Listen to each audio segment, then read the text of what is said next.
আলাইকুম প্রাণপ্রিয় ভাই বোনেরা। অনেক সুন্দর একটা ঘোরার মতো জায়গা। কেউ যদি ঘুরতে চান তো আসতে পারেন।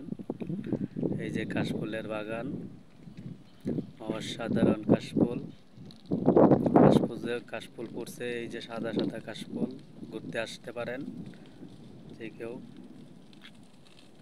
এই যে তারপরে নদীর পানি, এই যে অসাধারণ কাশফুল, সেই সুন্দর ফুল। কাশফুলের সিনারি অনেক সুন্দর, সাদা সাদা ফুল। এই যে আমার দোকান, এই যে আমার দোকান কাশফুলের। ঘুরতে আসবেন আর আমার দোকানে আইসা ঝালমুড়ি আছে, ফুচকা আছে, ঠান্ডা পানির শরবত আছে, চা পান, বিড়ি, সিগারেট সব কিছু আছে। অসাধারণ। কাশফুলের পাশাপাশি আমার দোকানেও আসবেন।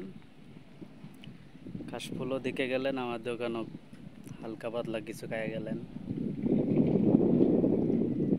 এক নম্বরে আমার দোকান হচ্ছে বিখ্যাত, সেটা হলো শরবত।